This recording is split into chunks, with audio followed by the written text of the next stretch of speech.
नमस्कार दोस्तों, क्या आप जानते हैं कि ऑक्सीजन सिलेंडर और वेंटिलेटर में क्या अंतर होता है। इस समय भारत में कोरोना महामारी के चलते मेडिकल ऑक्सीजन या सिलेंडर वाले ऑक्सीजन की कमी है, जिस वजह से कई लोग अपनी जान भी गंवा चुके हैं। इसके अलावा जिन लोगों की हालत ज्यादा गंभीर है उन्हें वेंटिलेटर पर रखा जा रहा है। लेकिन ऐसे में कुछ लोगों के मन में यह सवाल आता है कि ऑक्सीजन सिलेंडर या मेडिकल ऑक्सीजन और वेंटिलेटर में क्या अंतर होता है, क्योंकि यह दोनों ही ऑक्सीजन देने का काम करते हैं। तो चलिए जानते हैं कि मेडिकल ऑक्सीजन और वेंटिलेटर में क्या अंतर होता है। मेडिकल ऑक्सीजन को वातावरण में मौजूद हवा से शुद्ध ऑक्सीजन अलग करके बनाया जाता है।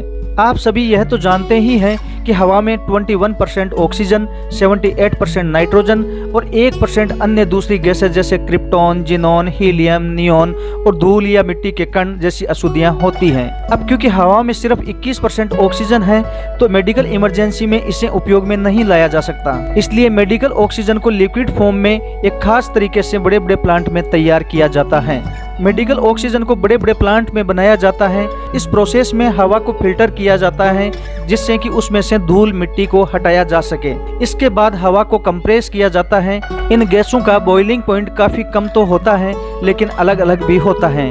इन्हें जमा करके ठंडा किया जाए तो यह सभी गैस बारी बारी से लिक्विड बनती जाएगी। इसके बाद इन्हें अलग अलग करके लिक्विड फॉर्म में जमा कर लिया जाता है। तो इस तरह से 99% तक शुद्ध ऑक्सीजन मिलती है। अब सवाल आता है कि मेडिकल ऑक्सीजन या ऑक्सीजन सिलेंडर कब दिया जाता है। तो जैसा अभी आपको बताया कि हवा में 78% नाइट्रोजन, 21% ऑक्सीजन और 1% अन्य गैस होती है। हमारे श्वास में नाइट्रोजन और दूसरी गैसों का कोई काम नहीं होता है। तो जब हम सांस लेते हैं तो उसका 21% ही अंदर जाता है। यानी कि जब हम सांस लेते हैं तो हमारे फेफड़ों को नाइट्रोजन और दूसरी गैसों को अलग करना पड़ता है।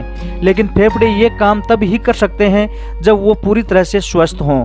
लेकिन जब फेफड़े डैमेज हो जाते हैं तो वह यह सब काम नहीं कर पाते, यानी वो नाइट्रोजन और दूसरी गैस को अलग नहीं कर पाते। तो ऐसे में उन्हें जरूरत होती है शुद्ध ऑक्सीजन की और तब उन्हें लिक्विड मेडिकल ऑक्सीजन दिया जाता है जिससे कि फेफड़ों को ये सब करना ना पड़े। ऑक्सीजन सिलेंडर में ऑक्सीजन लिक्विड फॉर्म में होता है और जब इसका रेगुलेटर चालू किया जाता है तो वह गैस में बदल जाता है। जैसा कि हम सब ने देखा है कि हमारे घरों में LPG गैस होती है, वो लिक्विड फॉर्म में होती है तो उसका रेगुलेटर चालू करने पर गैस में बदल जाती है। ऑक्सीजन सिलेंडर में से एक पाइप निकलता है जिससे शुद्ध ऑक्सीजन प्रेशर के साथ मरीज तक पहुंचता है। इसमें मरीज खुद सांस लेता है, यानी कि मेडिकल ऑक्सीजन या ऑक्सीजन सिलेंडर तभी कारगर है जब मरीज खुद सांस लेने में सक्षम हो। इसी तरह जब कोई व्यक्ति खुद से सांस नहीं ले पाता है, मतलब उसके फेफड़े डैमेज हो जाते हैं और वह काम कर नहीं रहे होते हैं, तो ऐसे में वेंटिलेटर काम आता है। वेंटिलेटर किसी मरीज को बचाने की एक आखिरी कोशिश होती है।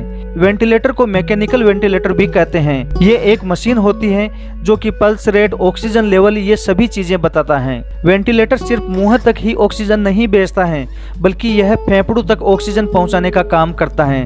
मतलब जब इंसान के फेफड़े काम नहीं करते हैं तब यह फेफड़ों के अंदर तक ऑक्सीजन भेजता है और कार्बन डाइऑक्साइड बाहर निकालता है। इसमें सबसे पहले मरीज को एनेस्थीसिया दिया जाता है और फिर उसके गले में एक ट्यूब डाली जाती है और इसी ट्यूब के द्वारा ऑक्सीजन फेफड़ों तक पहुंचता है और कार्बन डाइऑक्साइड बाहर निकलता है।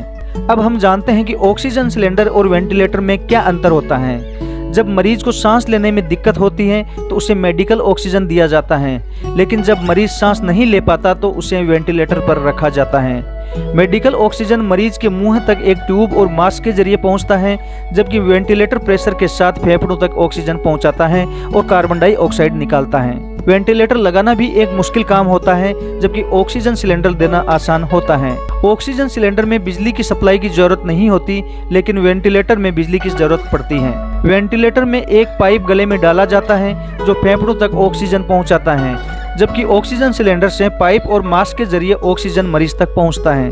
तो अब आपको काफी अच्छे से समझ आ गया होगा कि मेडिकल ऑक्सीजन क्या होता है, कब दिया जाता है और ऑक्सीजन सिलेंडर और वेंटिलेटर में क्या अंतर होता है।